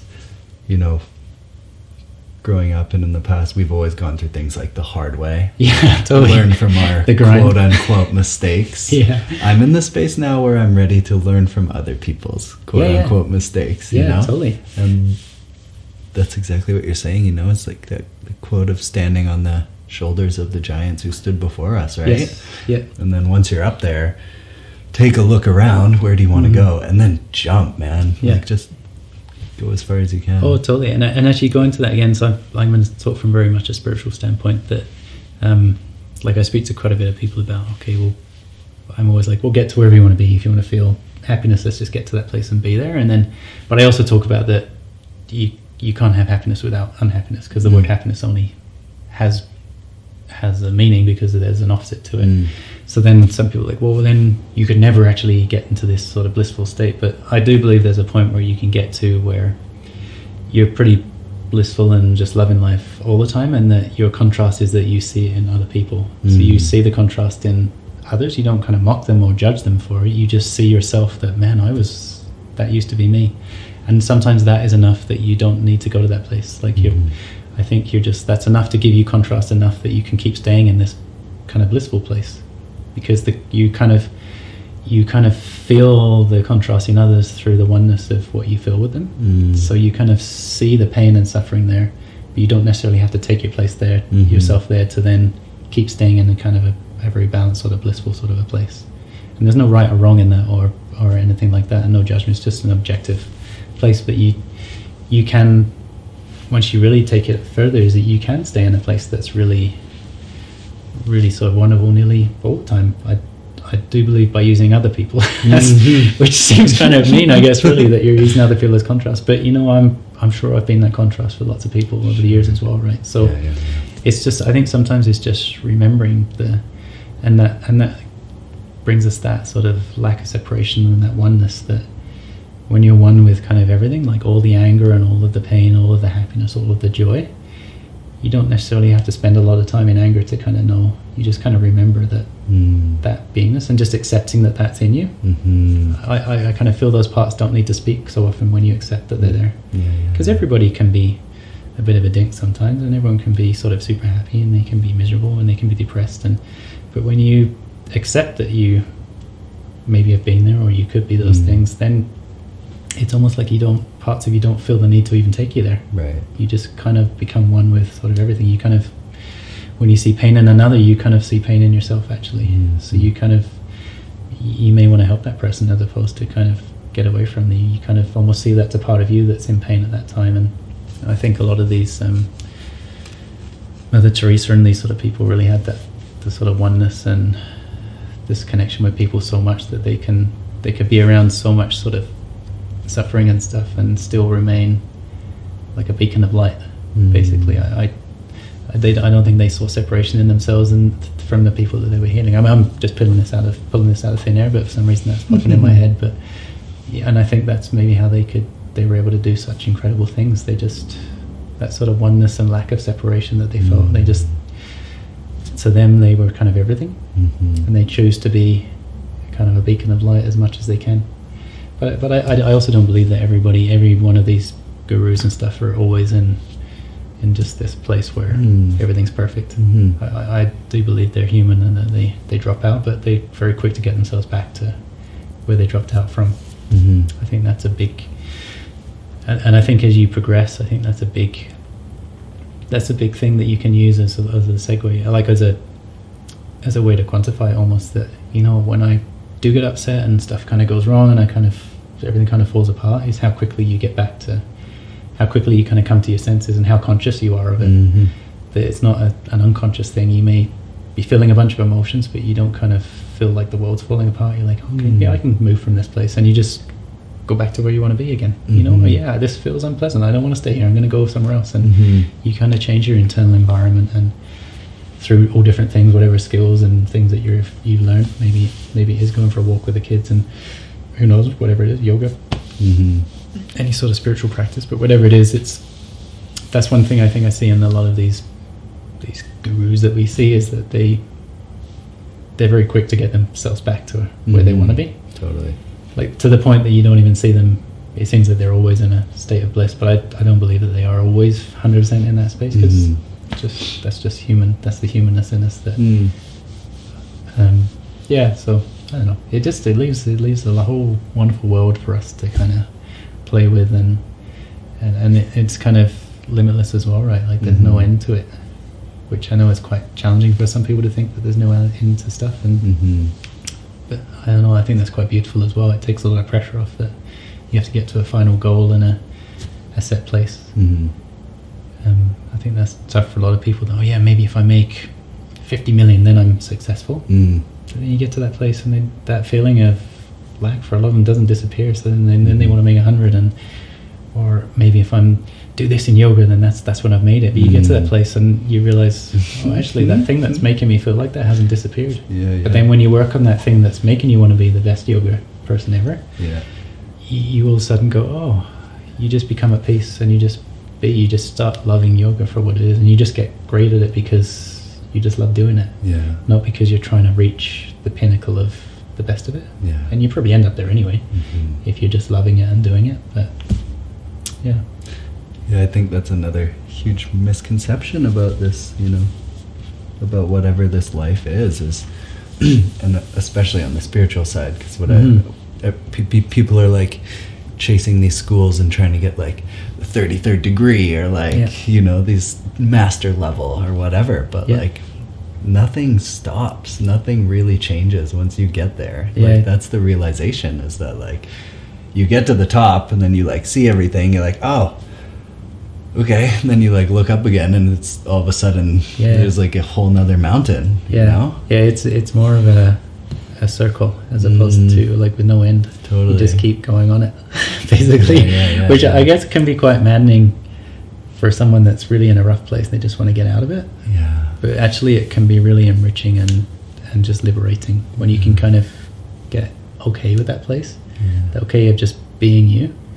Because when there's no end result, like there's no finish line and stuff, you can still do incredibly well, and you can be very successful, and you can really make whatever you can dream of. But your world doesn't fall apart if you don't quite get to that same place, right? You're more open-minded, and it's okay. Like, there's a lot of people on earth that they just, they don't want to do a whole lot. They just want to kind of live and just experience things. And I almost see them as kind of like place setters. Like, they almost hold the vibration of the earth in a wonderful place, because they find joy in just kind of painting. And like a lot of people in retirement, I think the ones that have hobbies and stuff, I think they're so wonderful for the world that they find themselves in just a joyful place every day. They're not searching and striving anymore. They're just kind of really doing what they love, and they do beautiful things for the world. Like, it's like my grandmother, before she passed away, she used to like watching like horse racing and stuff like that. But man, when you're around her, she had no stress, no nothing. She was awesome to just sit with, right?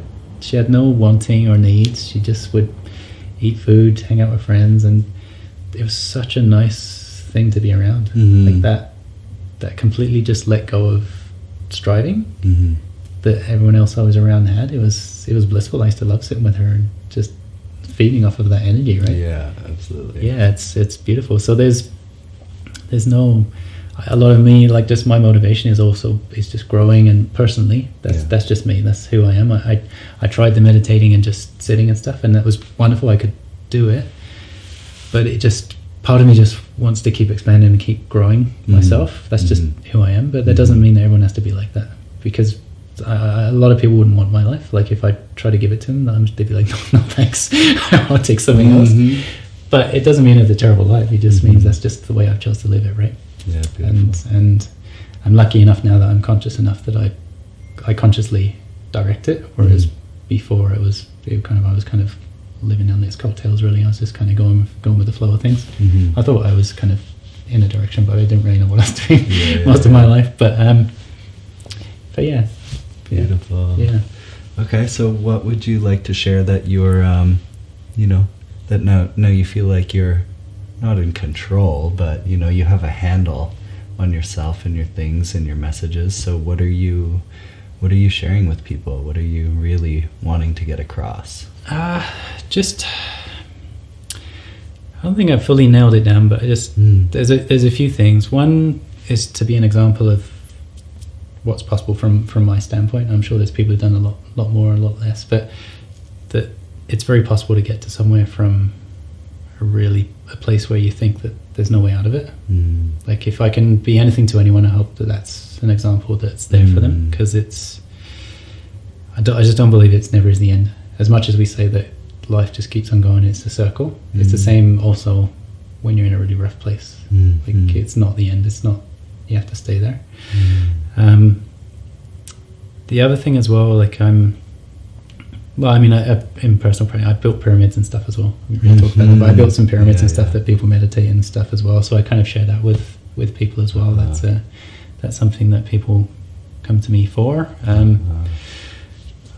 Which your pyramids, by the way. Wow. Yeah, it's pretty awesome. So it's like it's basically like big enough for humans to sit in it. And it's pretty amazing. We have these Egyptian healing rods and stuff, and it's a pretty wild experience in there. It's really amazing. So that's one thing that I kind of share with the world as well. I'm not sure if that's exactly what I do. I'm always going to be around that because I use it daily myself, but I don't know if that's maybe my business, as it were. But definitely public speaking is something that I'm really levitating to. I find when I work one-on-one with people, it's quite easy for me to kind of become that person. So it can be quite tough for me to, especially if people are really in a rough space, I can sometimes take on a bit of their stuff. I'm trying to learning to maybe create some separation with that, but I just tend to be pretty sensitive to that stuff. So the speaking side of stuff for me seems to be really beneficial. Getting kind of a message across to people, and maybe just getting something to shift in them that they can get from where they are and make a change. That seems to be something that I have some talent at and I enjoy as well. Like, to be able to reach larger groups of people for me is huge. Like, I want to try and help as many people as possible if I can, or influence them, or sometimes I even think that sometimes it's just, even if you kind of rub people the wrong way, and I never intentionally do that, but sometimes if you're saying something that kind of sparks something in someone, which is usually something that maybe needs healing, they may not want to come to you, but it may spark them to go to someone that really helps them. So to be honest, even that in life is useful for people. So I think communication right now is huge, and authenticity, like, that's something I'm trying to show. Like, that's why I tell kind of everyone about all my ins and outs and my pros and my cons, because we all have them, right? And it's just trying to show that it's okay to be human. And so yeah, just trying to get that across in different ways. I've been writing quite a bit. I was writing a book, and I might start putting it on my blog, actually. We were talking about this morning. So I might start putting parts of that on the blog so that it gets out sooner, really, and that sort of stuff, that messages and stuff gets along. And yeah, so I don't know, that's kind of what I'm doing. I help people. I do meditation classes sometimes with groups and stuff to kind of help them benefit from what I use to get myself out of really rough mental spots. And sometimes that deep understanding that I have of when you literally are in chaos and just meditating, trying to find a way out of it, that knowing of getting out makes it a lot easier for other people, that even when they're in a really rough spot, that they can, if this guy's done it, he's sitting with me, he's done it, he's told me he's done it, he's told me the story, I know it's possible. Just that knowing it's possible is enough sometimes to just snap people out of a cycle of thoughts that they're stuck in or whatever it is. And yes, that, and then just sharing things that I did to help me heal, really, because I was trying everything you could get your hands on, and some stuff was super beneficial. Sometimes it was good to kind of hybrid stuff, like mix different modalities and stuff. I think with healing, to make it profitable, it usually gets segregated and taken into smaller pieces, like separating yoga and then yoga gets segregated into tons of different things, and even psychology and stuff can get kind of separated into different things. But sometimes you need a combo of lots of stuff, and I kind of see healing as healing, in that there's many different ways to get through it. And sometimes healing comes from just believing in the person talking to you, whether they're teaching you brain retraining techniques or what to do in the gym, whatever it is. If you believe that you're going to heal by talking to this person, that is enough for some people to completely heal. As random as that kind of seems, the placebo effect is massive in people. Like, it can literally, even if you make stuff up and you could convince someone it's true, it can create amazing things in them. And I know, and that's not where I come from. I don't try and talk from a place of lying or anything like that, but I'm authentic with everything I come through with. But it's just to let you know that even just because someone does a certain practice and it doesn't work for you, doesn't mean that speaking to someone else that does the same practice won't work for you, because sometimes it's just that belief in that person. I think maybe it's that you see yourself in them. Like, maybe it's just that, like, I come to see you and you do Reiki, and I see in you that belief in Reiki and just the knowingness, and that's enough for it to work for me. Because you know what I did find is that when I was healing and I was in a really rough space, especially when you're very suggestible, when you have like PTSD and these sorts of things, even people that were like, yeah, this is really going to work for you, but if for some reason my mind was saying this isn't going to work, it didn't matter what people did, it didn't do anything for me. Even though they're like, yeah, I just shifted like tons of energy, or I've done this, and I'd be like, no, nothing has changed within me, because a fearful part of me just wouldn't let it happen, right? So that same thing that can stop things happening can also make things happen. And it sometimes doesn't take much. Sometimes it's just the most tiny thing, the 3 words that someone says that shifts. I spoke to someone recently, actually, and this was quite memorable for me. As I spoke for 2 hours. I spoke a lot, as we can realize on here. I spoke for probably about 2 hours with these people, and I was talking about meditation and my story and how they could do this and what you could do to heal. And I spent about 18 seconds. I just said, you know what? Be selfish. Like, that's what I said. Like, don't tell. Actually, my reason for saying it was, don't tell other people what you're doing to heal yourself, in case they try and convince you otherwise. Because if something's working, let it work. Don't try and prove it that someone. Because someone else will always say, "Oh no, that never worked for me," and then all of a sudden it doesn't work. And I from that point I was like, yeah. So if what I'm teaching you is helping, just for a while, just keep it to yourself. Like, don't try and teach other people. Just use it for you. Just be selfish enough. It's just for you. And then I got an email from a lady, and she's a wonderful woman.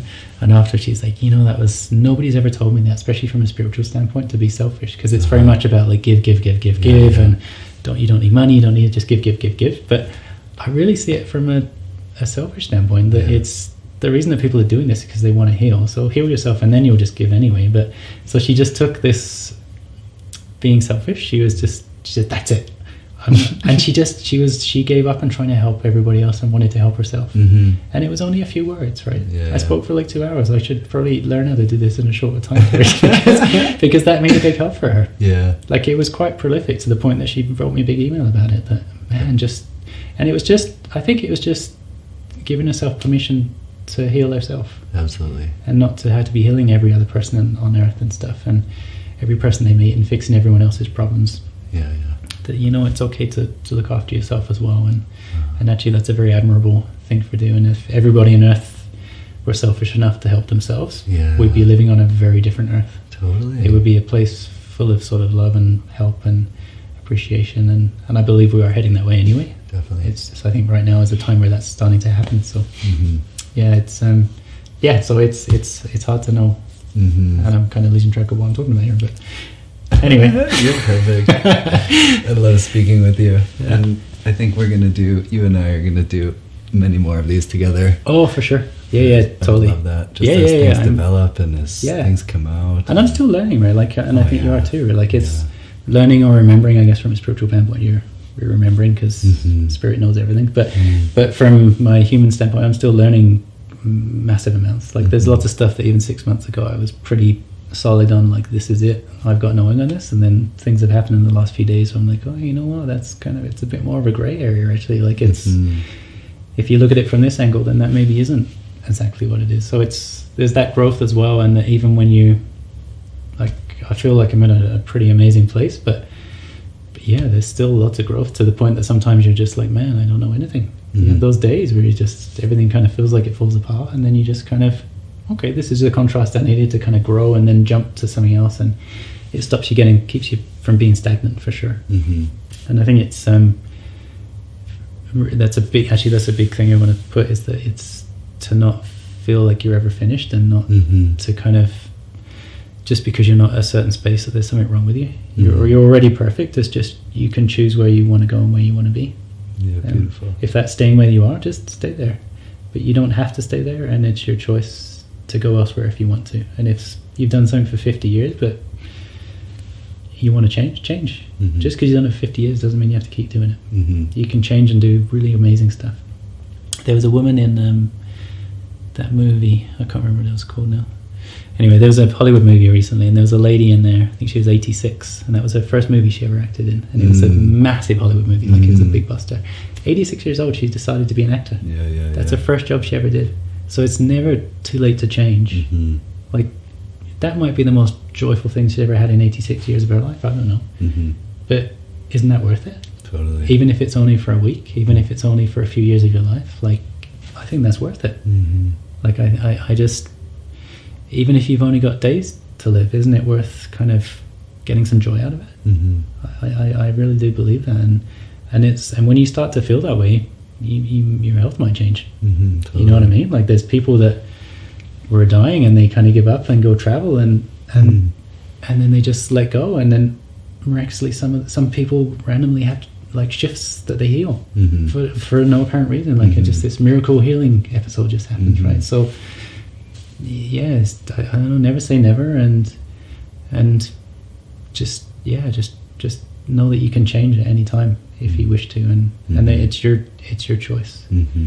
Even wasn't it Gandhi? I think he was. I can't remember anyway. But anyway, okay, I'm on like so many trains up the water, so all right, I'm gonna slow. But yeah, I guess there's just possibility for whatever you want. Yeah, always. And if you alter your perception, wherever you are can seem incredible. So you don't have to go anywhere. You don't need to do anything. But if you want to, it's your choice, and you can go there. Even if you're stuck in the same place, you can change your mental thoughts about where you are so that it becomes a different place. You don't have to necessarily. I was always changing where I was to try and change how I felt. But now I've learned that I can stay in the same place and feel exactly how I want. I can feel as horrible, horrendous, and wonderful as I want in any place I sit in, no matter what's going on. And that power is amazing when you can get to that place and then keep expanding from there still. Really, the world is limitless for you. Yeah, beautiful. Endless possibilities. Yep. Can always change. We always have the power. That's it. Awesome. All right, man. That's a good spot, I think. Where can people find you?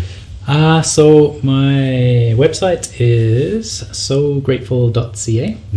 I have an Instagram, which is @sograteful.ca. Those two places. I think there's Facebook and stuff like that. I'm not a big fan of Facebook, so I don't do a whole lot of time on there. But yeah, that's it. And then as I'm kind of evolving, I'll be posting what I'm doing, and I'm trying to do as much sort of public speaking engagements as I can. I'm going to try and do a bit more video stuff, maybe for people that maybe live in different countries and stuff that have contacted me, that I can offer them videos that they can watch and they can repeatedly watch them. So that sort of stuff. So I'm just kind of trying to grow all those sorts of things, and with the goal of just helping other people. And at the same time, there's a lot of healing in myself, to be honest. There's a lot of healing from me helping other people. Again, that comes back to the selfish side of stuff. That I'm helping as many people as I can. And what I find out during that period is that it helps me as well. Like I heal as well at that same time. So it's a gift. Yeah. For sure, a blessing. You're a blessing. All right, man, you too. Thank you on behalf of everybody. And, you know, you've heard from that, well, I'm sure you've heard from other ladies, or people, but that one lady spoke to you about that 18 seconds. Yeah. You spoke to so many people, and a lot of people don't reach out and say thank you, but I'm sure you have touched so many people's lives already, and you will continue to, and I'm so glad I'll do my best and keep trying to expand on it. Call you a friend. Thank you. You too, man. Yeah. Much love. Yeah, thanks. And people, it's all because of you. Talking is just talking if there's no ears listening. So keep doing you. You're all amazing. Yeah, thank you very much. If you listen this long, you're very committed. So thank you. I love you all. We're gonna get this process dialed eventually. Yeah, cool. Much love. All right.